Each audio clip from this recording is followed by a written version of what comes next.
I think when we look at which choice to play here, if you take a look at this move, there's problems with it. First, black can come down and start attacking this piece. This piece can't move very easily. So this piece is hemmed in right now in protecting this one. That's one small thing to consider. The other thing is, what about this move? This move can threaten the pawns, and at the same time be putting this one in check. Now if this pawn moves down also, the queen later on can house this square and be on a terrible threatening checkmate line. We're really giving black the advantage here. And so really we should consider an alternative. What happens if we take with this pawn? Well, we're left with a good pawn shield.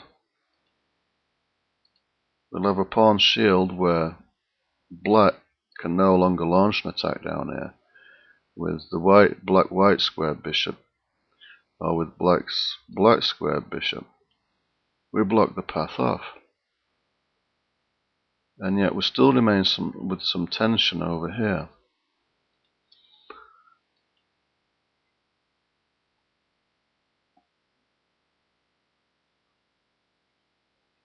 The downside is our attack is not so strong here. If we move these pieces into action like this, because we don't have the double pawn. But it's a partial defensive move, and immediately it's got advantages, and so I believe taking with this pawn was far better.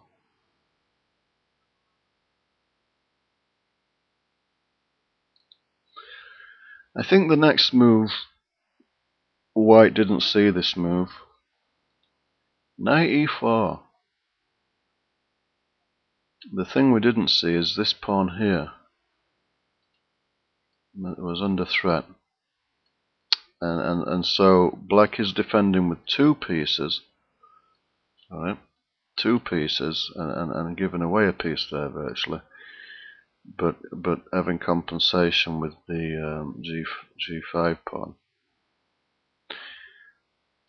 H4 was the answer, and the sacrifice was the getaway answer for black. And some moves were then played out. This was a good move. That piece really needed defending there, I think. And then e4. We could have perhaps mounted an attack with these, but this pawn, if we go back, this pawn really is emming this piece here. Can't really do anything. It's making this piece vulnerable. It's hard with this bishop to see a checkmate happening with the white squared bishop. It's hard to see that. So we may as well free up that bishop. It is questionable whether that was the best move. It probably wasn't, but it was a good idea nonetheless. But it doesn't look like white considered the fact that black's white squared bishop is pretty much useless.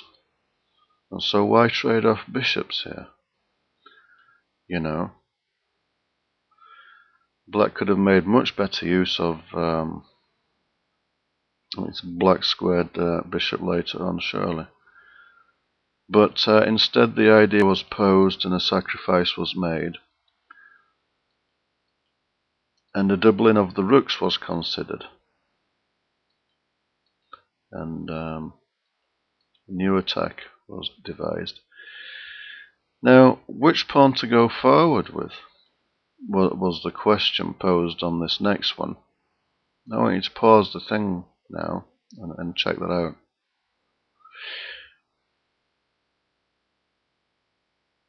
And we found that h6 was best because it gives us a possibility of checkmate still, whereas the other move really didn't do that. So this was played, and white successfully defended. a3 to defend the pawns. And from here it was a good game being played out. White successfully defending queenside on the left, moving the bishop out of the way until some defense was made down there, and yet maintaining the tension on this file here. And eventually this game came out to be a draw between Mark Hayward and Deep Fritz 7. It was a good game. And playing the fundamental chess in chess openings, and applying and aiming for a good solid mid-game position to play from, a mid-game position that was understood. The dynamics were understood. And that to me was a brilliant chess game. And I hope it serves as an example to you.